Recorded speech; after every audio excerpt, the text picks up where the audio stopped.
우리에게 오늘 주시는 하나님의 말씀 에베소서 6장 1절에서 4절입니다. 에베소서입니다. 에베소서 6장 1절에서 4절 신약성경 316쪽 갈라디아서 다음 에베소서 빌립보서 전 에베소서 6장 1절에서 4절 잘하는 말씀인데 우리 다시 한번 또박또박 한번 우리 교독을 한번 해보겠습니다. 자, 교독합니다. 자녀들아 주 안에서 너희 부모에게 순종하라. 이것이 옳으니라. 내 아버지와 어머니를 공경하라. 이것은 약속이 있는 첫 계명이니 이로써 내가 잘되고 땅에서 장수하리라. 또 아비들아 너희 자녀를 노엽게 하지 말고 오직 주의 교훈과 훈계로 양육하라. 아멘. 아멘. 오늘 이 말씀을 통해서 우리 같이 은혜를 나누고자 합니다. 약속이 있다라고 하는 것. 자, 그러면 하나님의 언약이에요. 약속이 그 계명인데 계명에는 다 약속이 포함되어 있어요. 약속이 포함되어 있어요. 약속이. 자, 이 약속이 중요한 거죠. 제가 공경이라는 말은 경외한다라는 말과 같다 그랬죠, 히브리어로. 그러면 여호와를 경외하는 분위기, 집안 분위기 만들려면 어떻게 돼요? 이 공경의 분위기를 만드는 거죠. 중요한 부분이에요. 나라가 잘 되려면 이 공경의 분위기가 많아야 돼. 공경의 분위기가 무너지게 되면은 나라의 미래가 걱정이 되는 거예요. 그게 제 염려가 아니라 성경이기 때문에 그래요. 성경이기. 그래서 마땅히 공경받고 존경할 분 존경받고 공경받아야 되고요. 그래야 되는데 중요한 것은요. 오늘 이 말씀 속에서 우리가 이 말씀 보면서 참 부담돼요. 저도 부담돼요. 똑같이 부담될 거예요. 그죠? 부담되는 건데 여기 오니 큰 원리가 있는 거죠. 너무너무 소중한 게 있는 거죠. 여러분들 자녀들이 잘 되길 원해요? 못 되길 원해요? 다 잘 되길 원하죠. 그럼 잘 되기 원하는 원리를 가지고 살아가느냐라는 거예요. 저는 이 말씀 보면서 많이 생각을 했어요. 고민도 하고요. 그래서 이 말씀 보면서 출애굽기에 있는 십계명에 대한 말씀도 보면서 제가 이걸 원리 좀 적용하자 이렇게 생각해. 원리를 적용하자. 그래서 자녀들에게 이 원리를 적용시키기 시작해서 이해하는 게 아니라 하나하나 이 원리를 적용시켜 나가는 거예요. 여러분들 자녀들이 여러분들을 생각해 볼 땐 자녀들이 복되기를 원해요. 자녀가 복받기 원하죠. 그죠? 이거 굉장히 원하는 모습이에요. 근데 진짜 복받는 일들을 하느냐라는 거죠.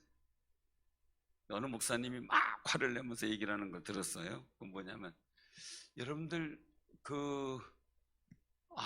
내 아이가 학원 안 가면은 어떻게 해요? 학원 만약에 뺏쳐먹고 친구들하고 놀러 가서 어떻게 해요? 그러면 학원 가야 되는데 안 갔어요. 속이고 안 가고 친구들하고 놀러 갔다 왔어요. 그걸 여러분들이 알았어요. 그럼 어떻게 해야 돼요? 어떻게 했어요 그동안? 예? 다들 그 묵비권 행사하는 겁니까? 혼내켰죠, 그죠? 자, 교회 간다 그래 놓고 친구들하고 놀다가 안 가고 놀다가 왔어요. 그럼 어떻게 해요? 예? 뒤지게 혼나요? 뒤지게 혼나면 다행인데 다음부터 하지 마! 이러고서 말는 경우가 많죠. 학원 갔다가 학원 안 가면은 되게 혼나고 학교 빠졌다 그러면요. 안 빠져봐서 아직 여러분들의 자녀는 학교 안 빠져봐가지고 상황을 잘 모르겠죠. 그래서 진짜 학교 안 간 그 부모의 심정은 말도 못해요. 그런데 중요한 거예요. 자, 제가 그냥 쉽게 얘기를 하는 거예요. 자, 교회 빠졌다, 학원 빠졌다, 학교 빠졌다. 자, 그럼 물어볼게요. 어느 게 장래에 가장 중요한 어떤 아이에게 복 있는 역량을 가질 때 어느 게 가장 손해가 될까요? 학교 하루 빠진 게 손해가 될까요? 학원 하루 빠진 게 손해가 될까요? 교회 한 주 빠진 게 손해가 될까요? 어느 게 더 가장 큰 손해가 될 것 같아요? 예? 자, 또 1번, 2번, 3번하고 손들으면 또 안 될 것 같고. 우리는 가만히 보면은 현실적인 문제에 민감해요. 학교 안 갔다 그러면 세상이 뒤집어지는 것 같아요. 낙심. 교회 한 번 안 갔다 그러면 그럴 수 있지 이렇게 돼버려요. 근데 진짜 그 아이의 인생에 복이 되고 하나님의 역사가 이루어질 상황이라면 정말 내가 우리 신앙이 하나님께서 복 주시는데 그 복 주시는 하나님의 은총 안에 내 자녀가 있기를 원하고 그리고 그 복을 받아야 되는 일들 속에 우리 자녀들이 형통하고 복이 있다고 생각한다면 주일 한번 빠졌다면 통곡하고 울어야 돼요. 근데 문제는 우리는 학교 한번 빠졌다 해도 통곡하고 울지 않아요. 분만 나죠, 그죠? 속만 상하죠. 제가 왜 이런 말씀을 드리냐면요, 우리 신앙의 민감성이 어디에 있어야 되느냐라는 거죠. 신앙의 철저한 신앙의 신중심의 신관, 그 신앙 속에서 나는 어떤 것을 중시 여기고 있느냐라는 거예요. 어떤 것을 중시 여기고 있느냐. 이제 중요하죠. 자, 그래서 저는 자녀들에게 늘 다른 데는 엄하게 안 했어요. 다른 거는 그냥 그러려니 했어요. 근데 어릴 적에 아이들이 그때는 이제 개척교회 그럴 때는 강단이 있고 또 시골교회 이제 있을 때 그때는 아이가 어릴 때 막 교단이기도 하고 뛰다니기도 하니까 강단 속에 옛날에는 굉장히 엄했잖아요. 지금은 펴져졌지만 이게 자주색 휘장이 쳐져 있었거든요. 이게 휘장 딱 쳐놨다가 예배 시간 되면 딱 열고 예배 드렸거든요. 거기에 함부로 못 올라가게 했어요. 근데 우리 아들 요셉이가 어렸을 때 거기 올라갔다 한번 저 되게 혼난 적이 있어요. 애를 영희를 왜 거기 못 올라가게 하는지. 걔도 엄청 혼났어요. 한번 되게 혼냈더니 근처도 안 와요. 다시 올래? 그럼 안 와요. 한번 그래놨어요. 그래서 하나님 앞에서는 험하게 했어요. 왜요? 엘리 제사장이 그 아들을 훈계할 때 똑같았어요.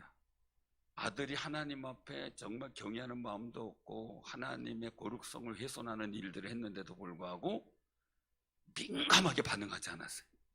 그러지 마라. 그래서 하나님 앞에 잘못하면 누가 말려? 앞으로 그렇게 하지 마. 그냥 대수롭지 않게 생각을 해요. 근데 그것으로 인해서 아들은 물론 자기까지 화를 입죠. 이런 모습 속에서 정말 저는 우리 자녀를 어떻게 키울까라는 고민을 참 많이 했어요. 사랑하는 성도님들, 굉장히 중요한 모습이에요. 약속이 있는 첫 계명이에요. 그 약속이 뭐냐? 약속이 뭐예요? 약속이 첫 번째, 오늘 본문 그대로예요. 3절에 보면 이로써 내가 잘 되고. 누가 잘 되는 거예요? 그렇죠. 부모로서 내가 잘 되는 거예요. 중요한 거예요. 자녀로서 자녀가 잘 되는 거예요. 그래서 나도 아버지 어머니를 공경하는 자식이 될 수 있는 거고 공경받을 부모가 될 수 있는 거죠. 그래서 내가 잘 되고 라고 하는 그 관점 속에서 중요한 것은 여기선 부모를 공경하는 입장 속에서의 내가 잘 되고 라는 거죠. 잘 돼요. 그 다음에 두 번째는요, 땅에서 장수하리라. 천국에서는 무료리내니와 장수가 된다는 거예요. 자, 근데 여기서 굉장히 더 중요한 일들을 우리가 두 가지만 보지 말고요, 또 한 가지 한번 우리가 생각을 해보셔야 돼요. 그것은 뭐냐면요, 우리가 꼭 기억을 해야 돼요. 내가 부모를 잘 공경하는 일들 속에서 자녀를 잘 양육할 수 있는 지혜도 생겨요. 두 가지 관점에. 그래서 세 번째 일들 속에서는 양육의 지혜를 가져요. 양육의 지혜.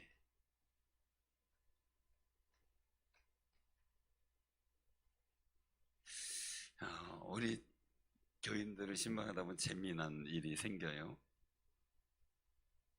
첫째 아이를 낳았어요. 그럼 어때요? 지금 땅바닥에 떨어진 거 먹으면 안 된다고 난리가 나고, 그거 뭐 땅바닥에 기어다니면 뭐 금방 뭐가 뭐 잘못되는 것처럼 막 끌어안고 막 절대 땅바닥에 안 데이게 살게 할 것처럼 그래요. 결국은 땅에 데이는데. 근데 둘째를 낳아서 가봤어요. 그러니까 애가 방바닥에 떨어져 있는 걸 주워 먹는데 가만히 내비둬요. 아니 저거 안 말리냐고, 저거 땅바닥에 있는 거 주워 먹는데 이제 내비둬요, 그냥 괜찮아요. 신경 안 써요. 첫째 때는 막 금지옥엽해가지고 막 땅바닥에 닿을 사람 뭐 묻을 사람 막 하던 그런 스타일이, 둘째 때는 뭐 그냥 내버려둬요. 셋째 때는 집은 어떻게 될까요? 예? 더 할까요? 셋째는 어때요, 기분이? 장년호 목사님, 장년호 부목사님, 셋째는 어때요?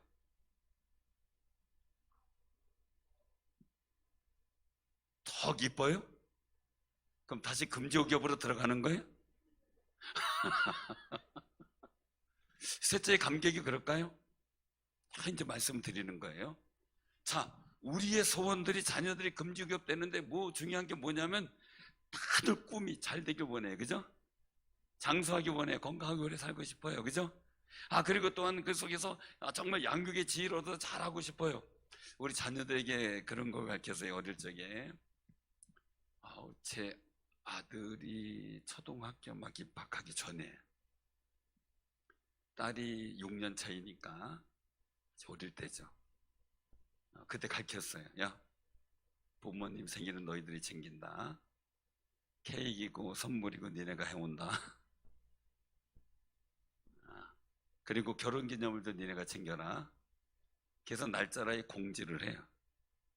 근데 얘들이 돈이 없잖아요. 그럼 저는 작전을 쓰는 거죠. 한 달 남짓 남았을 때부터 자꾸 너 이거 잘했다, 그리고 상금을 주는 거예요. 일부러 상금을 주는 거예요.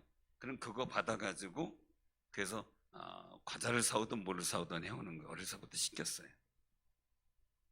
그리고 여러 가지 몇 가지를 시켰어요.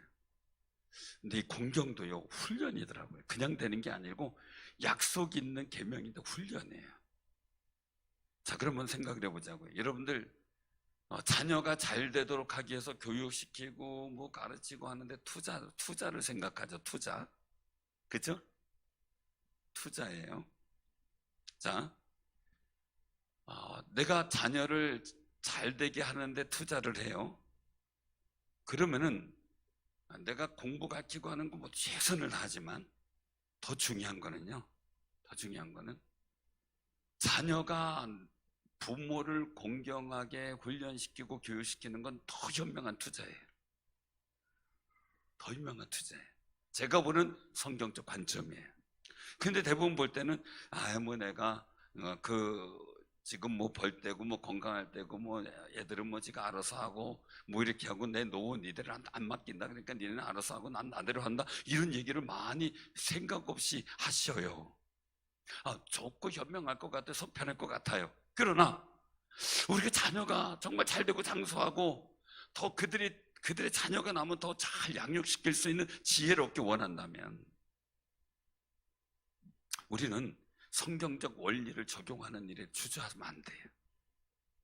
주저하면 안 돼요, 절대로. 그래서 어떻게 하면은 하나님을 경외하는 분위기 속에서 서로가 사랑해주고 공경해줄 수 있는 분위기를 만들어 갈까를 고민해 봐야 돼. 너는 너, 나는 나 이러면 안 되거든요. 사실 훈련을 시켰어요. 저는 아이들이 뭐 명절날 뭐 해가지고 주면은 기쁘게 받아요. 그리고 마음껏 기도해줘요. 그리고 갈 땐 더 줘요. 아내가 주죠, 제가 주죠, 손주 용돈 주죠. 그러니까 더 가요. 받을 거는 기쁘게 받고 즐겁게 받고 이건 제 거예요. 그리고 쓰는 거예요, 힘껏. 근데 많은 분들을 보면 아우 니네 힘든데 니네 이런 거 안 갖고 와도 된다, 안 갖고 와도 된다, 니네는 잘 살면 돼, 나는 신경 쓰지 마, 신경 쓰지 마. 니네 잘 살게 하려면요 제대로 신경 써야 돼요. 왜요? 성경적 원리가 우리 아이들에게 나타나기를 소원해야지. 약속 있는 계명이잖아요. 그러니까요, 아이가 이제 성장해서 월급 타고 직장 생활 하게 될 때면요 악착같이 용돈 보내라고 하세요. 그럼 내가 안 쓰면 돼요. 가만 모으고 있다가 필요할 때 적당한 때 그 모은 것을 가지고 베풀고 아이들에게 힘이 되는 방편을 구하는 게 낫죠. 제가 왜 이제 이런 말씀을 드리냐면, 우리가 신앙생활 하잖아요.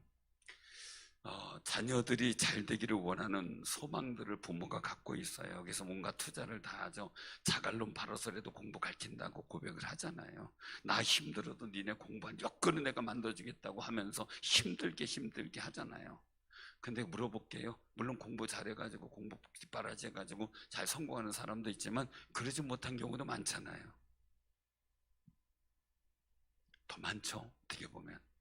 그러면 부모가 할 수 있는 방법이에요.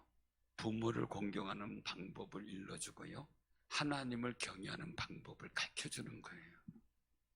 나는 하나님 이렇게 섬기고 있다, 너도 이렇게 섬기라. 왜냐면 내가 물질 투자하고 많은 일들로 했지만 정말 자녀들이 하나님 어떻게 경외하며 살 것인가도 지도하지만 부모와 어른 어떻게 공경할 것인가를 얘기를 해줘야 자녀가 알거든요. 몰라요. 안 가르쳐주면 몰라요. 그렇다면 내가 어떻게 돼요? 내가 열심히 공경하면서 섬기는 훈련이 내가 돼야 되겠죠. 그래야 자녀들에게 나도 이렇게 하니 너도 이렇게 하라 용기와 담력이 생기는 거예요.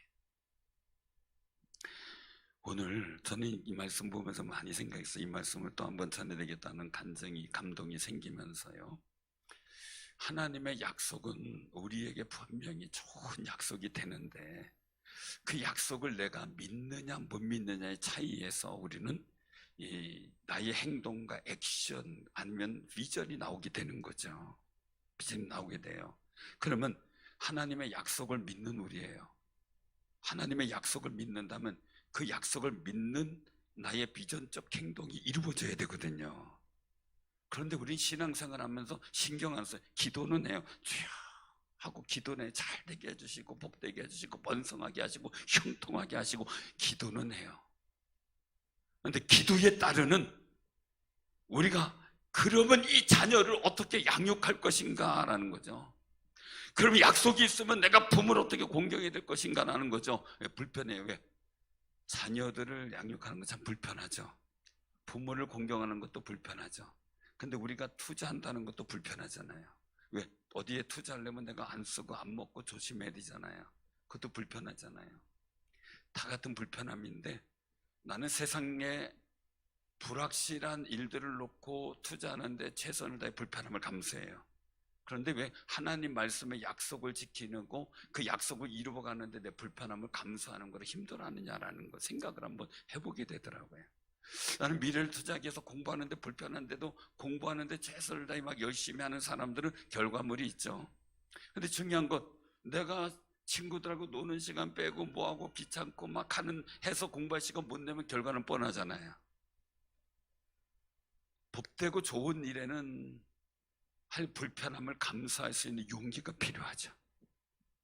낯간지러움도 감수할 수 있는 용기가 필요해요. 제가 지금은 이제 만성이 되셨겠지만 제가 자꾸 부탁한 것, 자녀들이 용돈 갖다 주면은 그거 니네 써라고 절대 돌려주지 말라고. 기쁘게 받고 기쁘게 쓰고 기쁘게 축복해 주라고. 받아야 축복이 나오죠. 저는요 성경을 처음에 접하면서 창세기를 보면서 이삭에 대해서 오해를 참 많이 했어요. 왜냐하면 생각을 해보세요. 에서는 산으로 들러다니면 사람들이 이끌고 사냥을 하고 다녔어요. 늘상 별미 맛있는 요리를 갖다가 산짐승 잡아다가 해준 게 에서예요. 야곱은 집에서 부엌대기 하면 불 피면서 그냥 팥죽거리고 이렇게 하면서 엄마의 시종을 들으면서 음식을 만들어서 아버지가 잘 먹을 수 있도록 보필해준 건 있죠. 근데 별미는 어쨌든 간에 중요한 건 에서가 늘 했어요. 그러면 애따고 축복해주면 좋잖아요. 그쵸? 내 자식인데 장남인데 명분도 돼, 그동안 한 일도 있어, 그거 다 있잖아요. 그런데 마지막으로 본인이 이제 세상 갈 길로 가게 됐고, 그러다 보니까 이제 모든 축복의 권리를 장남한테 물려주는데, 거기다 대고서 야, 별미를 만들어 와라 그러는 거예요. 근데 우리도 마찬가지, 신앙생활 막 열심히 해서 하나님 지금까지 열심히 했는데요, 열심히 해도 특별한 때에는 하나님 앞에 특별한 소원을 드리면서 기도받을 필요가 있어요. 이게 중요한 모습이죠. 사랑하는 성님들, 우리 꼭 기억하세요. 야곱이 그걸 보는 광경 속에 자기는 별미를 대접할 수 있는 권한도 없고 자격도 없어요. 근데 에서는 그런 자격이라도 있어요. 근데 참 신기한 거는 야곱이 왜 그냥 해주지? 제가 처음 이삭이 그냥 왜 해주지? 에서를 축복해주지? 왜 그걸 별미를 만들어 오라고 했을까? 이 아버지가 정말 아버지인가 이 생각까지 했어요, 학생 때. 여러분들 그런 사람 몰라도 저는 속상했어요. 지금까지 열심히 해줬는데 왜 별미를 또 해오라고 이삭이 에서한테 그랬는지 이해가 안 됐어요, 한동안. 그런데 이삭도 자기가 마음껏 축복해주기 위해서, 마음껏 축복해주기 위해서 별미를 만들어 오게 하고, 그 별미를 먹고 마음껏 축복하는데, 그게 물론 야곱인 거죠. 그러니 에서는 원통한 거죠. 그동안 섬겼는데 마지막에 별미 만들어 오려고 열심히 했었는데, 그 사이에 야곱이 엄마 리브가의 도움을 얻어 별미를 갖고 가서 대접받고 기도받고 말았으니 말이죠. 그런 부분에 이삭도 공초가 같아요, 그죠? 알거든요. 말소리도 야곱이고 향치도 야곱인데 만져보니까 에서 같다. 아니, 사람 손목하고 양털 감고 간 손목하고 비교가 되겠어요? 안 되겠어요? 염소털이도 뭐든 간에. 알죠. 근데 그 뒤에는 누가 있어요? 엄마 리브가 있는 걸 안 거죠, 이삭도. 그러니까 아마 겁먹어서 그냥 해준 거 아닌가. 이것도 성경이라고 얘기하면 안 돼. 제가 그냥 혼자 생각한 거예요. 왜요? 저도 그거 봤어요. 아이들이 와서 얘기를 해요. 뭐 얘기를 하면은 제 마음에는 안 해주고 싶을 때가 있어요. 근데 이 얘기를 분명히 나한테 한 걸 보면 분명히 아내가 또 뭐라고 소스를 준 것 같아요. 아내가 뭐라고 소스를 줬으니까 얘들이 저한테 온 거예요. 그래가지고 안 해주고 싶은데도 아내한테 혼날까봐 해주는 거예요. 그게 본 마음인데 이삭도 그랬겠구나 이 생각이 드는 거예요. 이삭도. 사랑하는 성님들, 마음의 감동을 얻어요. 마음껏 축복할 수 있는 분위기를 가정에서 만드세요. 마음껏 축복할 수 있는 분위기. 어리다고 모른다고요? 아니에요. 가르쳐주면 해요. 근데 중요한 게 있어요. 우리가 그런 일을 할 때 뭘 얘기를 해야 되느냐 아는 거죠. 4절이죠. 같이 한번 봉독합니다. 시작.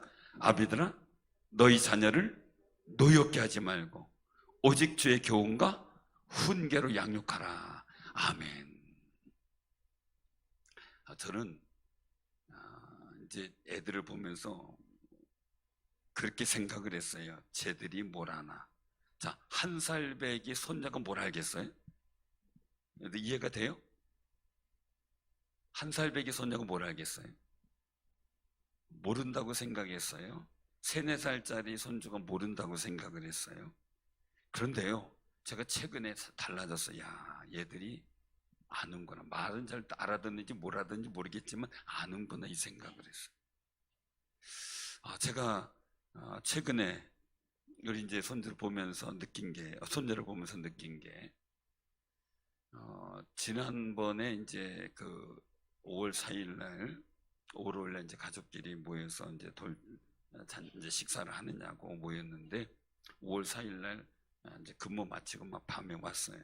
저도 수요일 날 예배 마치고 가서 이제 저녁을 사주고, 그러고서 이제 집으로 데리고 오는 중인데, 엄마가, 이제 딸이 그 손녀를 제가 안고 있으니까, 야, 도아야, 너 저기 할아버지 할머니하고 같이 와. 이러고서 훅 가버렸어요. 본인 차로. 그전 생각 없이 아이를 안고 차에 타고서 이제 아내가 같이 타고서 집으로 왔어요. 그 얘가 집에 오더니 조금 뭐 어색하더니 놀아요. 놀고 잘 때가 됐어요. 잘 때가 돼서 안고 이제 엄마가 들어갔는데 막 자지러지게 우는 거예요. 뭘 해도 우는 거예요. 속상해서 우는 거예요. 그래서 할머니가 안아도 또 우는 거예요. 제가 안으면 더더욱이 그렇고 아빠는 근접도 못하고. 자, 이런 상황인데 아무리 봐도 울어도 자진 않으려고 울기만 하고 그러니까 딸이 생각하기를 혹시 아까 할아버지 할머니 오랜만에 만나서 어색한데 자기네 그냥 너 할아버지 할머니하고 와가 휙 돌아서서 이유도 설명 없이 그냥 차 타고 온 게 얘가 속상했나 싶어가지고 그 설명을 해준 거예요. 그 어린애를 데리고 이제 첫 돌 앞두고 있는 애를 데리고 야 아까 엄마가 미안했어. 할아버지 할머니 만나서 너를 너무 좋아해서 할아버지 할머니가 같이 오라고 한 건데 엄마가 설명 안 하고 너를 할아버지 할머니한테 맡겨서 네가 속상하고 그냥 짜증났다면 엄마가 미안해. 이만저만해서 이렇게 된 거야. 네가 이해해 하고 설명을 했더니 한참 엄마를 쳐다보더니 그때 자자니까 또 운 거예요. 다시 한 번 또 설명을 했어요. 설명을 하고 정말 미안해. 그리고 나서 우리 도와야 이제 들어가서 잘래? 이렇게까지 얘기를 했어요. 그 전에 그 얘기를 안 한 거예요. 이제 들어가 잘래? 그랬더니 들어가서 그냥 잤어요. 이게 어떻게 설명될까지 이해가 안 돼요. 저도 아직까지는. 근데 그런 상황이 벌어졌어요. 자, 돌 마치고 집에 갔어요. 집에 데려다 놓고 자는데 잠자리에 놓고 문을 닫고 나면 막 울고 와서 문을 두드리고 문 열으라고 막 그런 거예요. 문을 막 두드려요. 그래가지고 또 가서 또 달래놓고 오면 또 그래요. 그래서 아이를 붙들고 또 얘기하는 거야. 너 이제 돌도 지냈잖아. 한 살 더 먹었잖아. 한 살 더 먹으면 너 혼자 자야 돼. 엄마 여기에 옆방이 있으니까 너 안 떠나. 엄마 걱정하지 말고 안 떠나니까 너 부르면 바로 올 거니까 걱정하지 말고 자. 너 한 살 더 먹었어 이제. 한 살 더 먹으면 혼자 자는 거야. 설명을 쭉 했대. 그리고 나왔더니 징잉 하더니 그냥 혼자 놀더니 자더래요. 그 다음부터. 그 혼자 잔대요. 어떻게 설명이 돼요? 그렇구나. 제가 아이들에게 엄하게 키웠던 적이 있어요. 엄하게 키운 적이 있는데 정말 그 아이가 중학교 때까지 이제 아들이 중학교 때까지니까 이제 딸은 아동부 때이죠. 초등학교 때. 그래서 이제 혼내켰어요. 그래서 잘못하면 종아리도 때렸어요. 종아리 몇 대? 한 대. 그럼 한 대는 세게. 세대. 그러면 약하게 세대. 이렇게 조절을 하는 거예요. 네, 꿋꿋하게 맞아요. 참 사람 마음이라는 게요. 막 꿋꿋하게 맞으면요. 아들은 꿋꿋하게 맞아요. 그럼 더 화가 나네. 이상하게요. 근데 딸은 회초리를 대면은 으앙 아빠하고 대들어서 막 품에 안기는데요. 회초리 들 힘도 없어요. 그때가 되면. 아니 이게 그러니까 어떻게 종아리를 못 들겠는 거예요. 그러니까 옆에서 보는 아들은 아빠는 나는 미워하고 동생만 사랑해 이러고 있고. 사랑스러워.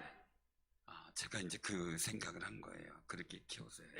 애들은 알켜주면 알겠지. 근데요 엄하게 했더니 몰라요. 너 왜 혼났는지 알지? 몰라요. 설명해줘도 몰라요. 혼났다는 거에 집중이 돼서 아무것도 몰라요. 노엽다는 것 때문에 아빠가 화났다는 것 때문에 아무것도 생각을 못해. 그랬더라고요 보니까. 그래서 나중에 커서 대학교 다니고 이럴 때 제가 따로 만나서 이야기를 한 적이 있어요. 그때 아빠의 심정, 천목해지에서의 어려움, 갈등, 공부하면서 막 피곤하고 여러 가지 했던 상황들 얘기하고 아빠는 아빠 스스로 세워줘야 되고 지켜야 되기 때문에 그 속에서 내가 정말 스스로 강하게 서기 위해서 너도 강하게 어필할 수밖에 없었던 것, 이 얘기를 쭉 설명해주고 제가 마지막으로 그러지만 너한테 어쨌든 간에 엄하게 키워서 네 마음에 상처가 됐다면 미안하다 라고 제가 사과를 했어요. 그랬더니 아들의 마음이 풀어졌어요. 그때 지나온 어린 시절서부터 제 성장 과정 일들 속에서 힘들었던 점, 왜 너에게 그렇게 할 수밖에 없었던지 이유를 쭉 설명했어요.